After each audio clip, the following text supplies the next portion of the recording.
Hello students, मेरा नाम है आयुष और आप सभी का मेरे यूट्यूब चैनल में स्वागत है। तो जैसा कि आप सभी जानते हैं कि जैक बोर्ड ने क्लास 12 के परीक्षा पैटर्न में बदलाव किया है और अब जो 40% क्वेश्चन हैं वो आपके ऑब्जेक्टिव आने वाले हैं।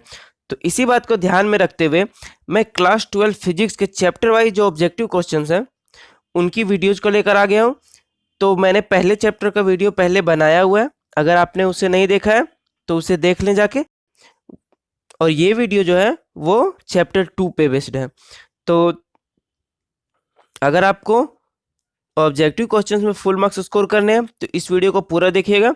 मैं आगे भी और चैप्टर्स के वीडियोस को लेकर आऊँगा।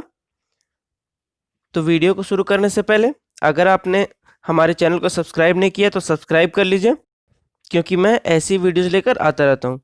तो चलिए इस वीडियो को शुरू करते हैं। सबसे पहले क्वेश्चन की ओर बढ़ते हैं। सबसे पहले क्वेश्चन में मैं पूछा है अ कैपेसिटर वर्क्स इन। तो जो कैपेसिटर है वो किस सर्किट में काम करता है?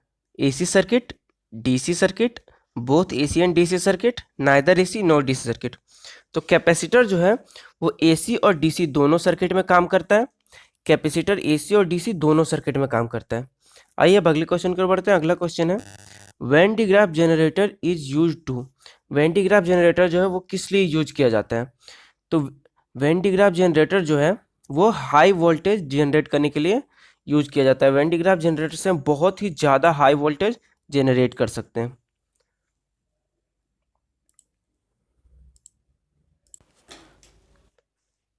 अगला क्वेश्चन है potential at the tip of a pointed conductor is. किसी भी पॉइंटेड कंडक्टर के टिप पे जो पोटेंशियल होता है वो कितना होता है?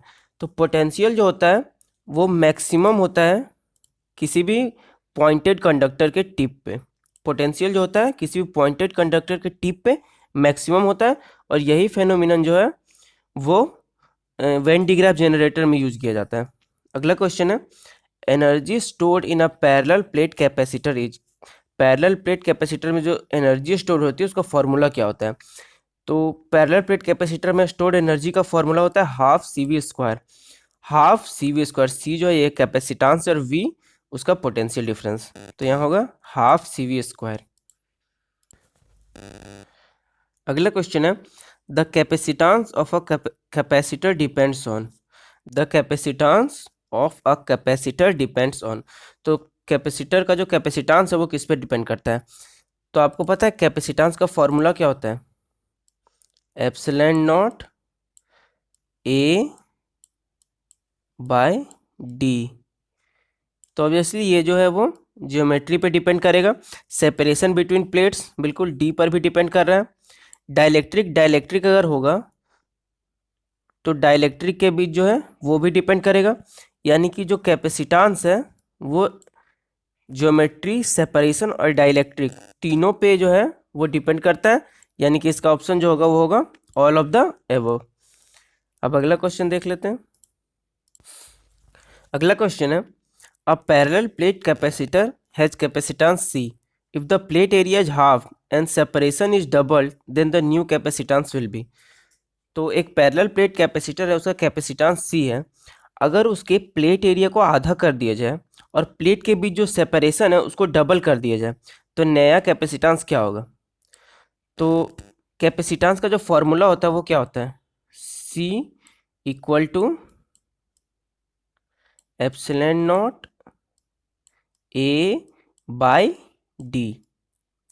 तो हम क्या कर रहे हैं, एरिया को आधा कर रहे हैं, यानी एरिया को आधा कर रहे हैं, यानी ऊपर जो है वो 1/2 से मल्टीप्लाई कर रहे हैं, और क्या कर रहे हैं हम नीचे सेपरेशन को डबल कर रहे हैं, यानी डी को 2D कर रहे हैं, तो नीचे हम 2 से मल्टीप्लाई कर रहे हैं। तो अगर हम देखें तो जो पूरा कैपेसिटेंस हो जाएगा 1/2/2 हो जाएगा 1/4। तो नया जो कैपेसिटेंस हो जाएगा वो हो जाएगा C/4। तो अगर हम किसी कैपेसिटर के प्लेट एरिया को हाफ कर दें और प्लेट सेपरेशन को डबल कर दें तो उसका कैपेसिटेंस जो होगा वो 1/4 हो जाएगा। अगला क्वेश्चन है which of the following statement is true. इनमें से कौन सा स्टेटमेंट है वो ट्रू है? तो पहला electrostatic force is conservative force. Electrostatic force जो है वो कंजर्वेटिव फोर्स है। तो हाँ बिल्कुल इलेक्ट्रोस्टैटिक फोर्स कंजर्वेटिव फोर्स है। बाकी सारे ऑप्शंस गलत है। आप देख सकते हैं potential at a point is the work done per unit charge in bringing a charge from any point two infinity. तो ये उल्टा लिखा हुआ है, किसी पॉइंट से इन्फिनिटी पे नहीं बल्कि इन्फिनिटी से किसी पॉइंट पे लाने में जो वर्क डन होता है वो होता है इलेक्ट्रिक पोटेंशियल। अगला है electrostatic force is non conservative, तो ये तो बिल्कुल गलत है। अगला है potential is the product of charge and work, नहीं, पोटेंशियल जो है वो चार्ज और वर्क का प्रोडक्ट नहीं है, पोटेंशियल एनर्जी जो है वो चार्ज और वर्क का प्रोडक्ट है। तो आइए अब अगला क्वेश्चन देख लेते हैं। अगला क्वेश्चन है a test charge is moved from lower potential point to higher potential point. एक टेस्ट चार्ज को हम लोअर पोटेंशियल से हायर पोटेंशियल पॉइंट की ओर ले जाते हैं, तो पोटेंशियल एनर्जी क्या होगा? तो पोटेंशियल एनर्जी जो होगा वो अगर वो लोअर पोटेंशियल से हायर पोटेंशियल की ओर गया है तो बिल्कुल उसका पोटेंशियल एनर्जी भी होगा वो बढ़ जाएगा, क्योंकि नीचे जो है वो पोटेंशियल कम था तो उसके पास पहले कम पोटेंशियल एनर्जी था। अगर इसको एक हायर पोटेंशियल पॉइंट पे ले जाया गया जहाँ का पोटेंशियल ज़्यादा है तो उसके पास जो है ज़्यादा पोटेंशियल एनर्जी होगा, तो उसका पोटेंशियल एनर्जी जो होगा वो इंक्रीज कर जाएगा। अगला क्वेश्चन है dielectric constant for a metal is. Metal का जो डाइलेक्ट्रिक कांस्टेंट होता है वो क्या होता है? तो मेटल का जो डाइलेक्ट्रिक कांस्टेंट होता है वो इन्फिनाइट होता है। मेटल, किसी भी मेटल का, चाहे वो कोई भी मेटल हो, उसका डाइलेक्ट्रिक कांस्टेंट जो होता है वो इन्फिनाइट होता है। अगला क्वेश्चन है in a parallel plate capacitor the capacity increases. तो किसी भी पैरेलल प्लेट कैपेसिटर में कैपेसिटी इंक्रीज कब करता है? तो कैपेसिटी का फॉर्मूला क्या होता है? C equal to epsilon naught A by d. तो कैपेसिटी इंक्रीज कब करेगा? Area of the plate is decrease. अगर एरिया ऑफ प्लेट डिक्रीज करेगा तो क्योंकि कैपेसिटेंस जो है वो एरिया ऑफ प्लेट के डायरेक्टली प्रोपोर्शनल है तो कैपेसिटेंस डिक्रीज कर जाएगा, तो इंक्रीज तो नहीं करेगा। अब अगला है distance between plates is increased. तो अगर हम डी को बढ़ाते हैं तो चूंकि कैपेसिटेंस जो है वो डी के इन्वर्सली प्रोपोर्शनल है, तो डी अगर बढ़ेगा तो भी कैपेसिटेंस घट जाएगा, तो ये भी नहीं होगा। अगला है area of the plate is increased. तो अगर हम एरिया ऑफ द प्लेट को इंक्रीज करेंगे और क्योंकि कैपेसिटेंस जो है वो एरिया ऑफ द प्लेट के डायरेक्टली प्रोपोर्शनल है तो कैपेसिटेंस इंक्रीज कर जाएगा, तो ये सही है। आइए अगला ऑप्शन भी देख ही लेते हैं। अगला है डाइलेक्ट्रिक कांस्टेंट डिक्रीजेज। अगर डाइलेक्ट्रिक कांस्टेंट घटेगा, अगर इसके आगे कोई डाइलेक्ट्रिक कांस्टेंट है जिसका मान लीजिए के है कांस्टेंट, तो अगर ये घटेगा, कैपेसिटेंस जो है वो डायरेक्टली प्रोपोर्शनल होता है डाइलेक्ट्रिक कांस्टेंट के, तो कैपेसिटेंस अगर हम डाइलेक्ट्रिक कांस्टेंट को घटा देते हैं तो कैपेसिटेंस घट जाएगा, तो इसका ऑप्शन सी होगा। अगला क्वेश्चन है a parallel plate air capacitor is charge to a potential difference of V volt.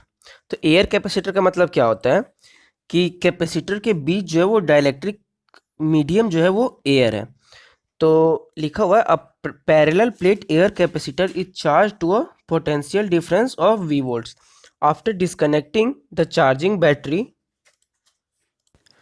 the distance between the plate of the capacitor is increased using an insulating handle. As a result, the potential difference between the plates. तो इस question में कहा है कि एक जो parallel plate air capacitor है, यानी कैपेसिटर है, उसको एक V वोल्ट के पोटेंशियल तक चार्ज किया गया। उसके बाद क्या है, चार्जिंग जो बैटरी है उसको डिस्कनेक्ट कर दिया गया और जो डिस्टेंस बिटवीन प्लेट्स था, यानी प्लेट सेपरेशन जो था उसको बढ़ा दिया गया, तो इसके कारण जो पोटेंशियल डिफरेंस होगा वो क्या होगा? तो बेसिकली इस क्वेश्चन में कहा है कि एक कैपेसिटर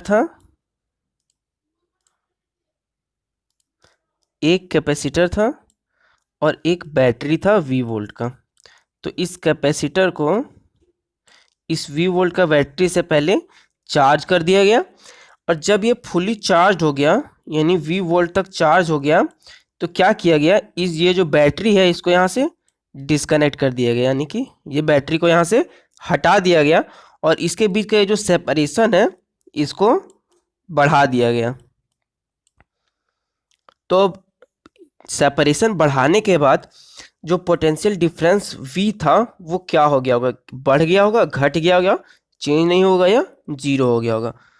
देख लेते हैं। तो होता क्या है, जब हम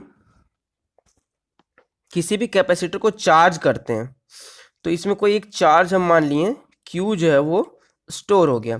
तो Q का जो फॉर्मूला होता है वो होता है C इंटू वी। अब क्या है, ये Q जो है ये हर हालत में कांस्टेंट रहेगा।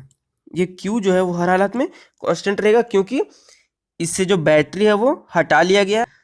तो अगर कैपेसिटर से बैटरी हटा लिया गया तो अब इस पे चार्ज ना तो बढ़ सकता है और ना ही घट सकता है। तो अब जो है Q अगर कांस्टेंट है और हम इसके बीच के सेपरेशन को मान लो बढ़ा दिए, अगर हम इसके सेपरेशन को बढ़ा दिए तो क्या होगा, कैपेसिटेंस पर क्या फ़र्क पड़ जाएगा।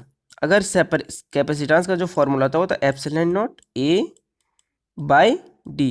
तो अगर हम D को बढ़ा दिए हैं और कैपेसिटेंस जो है वो D के इन्वर्सली प्रोपोर्शनल है, तो जो कैपेसिटेंस होगा वो घट जाएगा। और Q क्योंकि कांस्टेंट है, हमारा कैपेसिटेंस घट गया है, तो V को हर हालत में बढ़ना होगा, तभी ये Q जो है वो कांस्टेंट रह सकता है।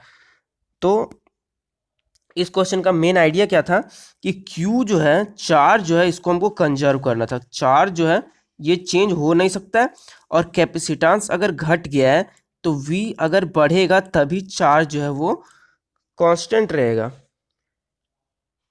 तो इसका जो आंसर है वो होगा इंक्रीजेज, क्योंकि C अगर घटा है तो V को बढ़ना होगा। तो V जो है इसका पोटेंशियल बिटवीन प्लेट्स जो होगा वो इंक्रीज कर जाएगा।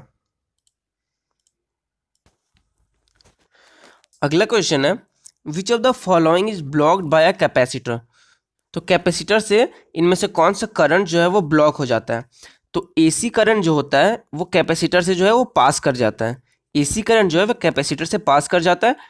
कैपेसिटर DC करंट जो है कैपेसिटर से पास नहीं कर पाता है, तो DC करंट जो है वो कैपेसिटर के कारण ब्लॉक हो जाता है। तो इसका ऑप्शन बी सही होगा। अगला क्वेश्चन है, choose the SI unit of electrical potential energy. Electric potential energy का जो SI यूनिट है वो क्या होता है। तो क्योंकि इलेक्ट्रिक पोटेंशियल एनर्जी एनर्जी है, तो एनर्जी के किसी भी फॉर्म का जो SI यूनिट होता है वो जूल होता है। तो एनर्जी का जो SI यूनिट है वो होता है वो जूल होता है। ये इस वीडियो का लास्ट क्वेश्चन है और ये आप लोगों का होमवर्क क्वेश्चन है। इस क्वेश्चन में पूछ रहा है कि एक कंडेंसर यानी कैपेसिटर, एक कैपेसिटर जो है वो क्या स्टोर करता है, potential charge in the form of electrostatic potential energy, electrical energy, या एनर्जी इन मैग्नेटिक फील्ड। तो कंडेंसर है यानी कैपेसिटर, वो क्या स्टोर करता है।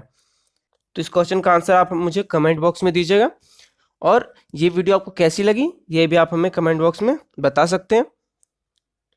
तो आशा है आपको ये वीडियो अच्छी लगी होगी। अगर आपको ये वीडियो अच्छी लगी तो इस वीडियो को लाइक करें, शेयर करें और हमारे चैनल को सब्सक्राइब करें। मैं मिलता हूँ आपको नेक्स्ट वीडियो में, तब तक के लिए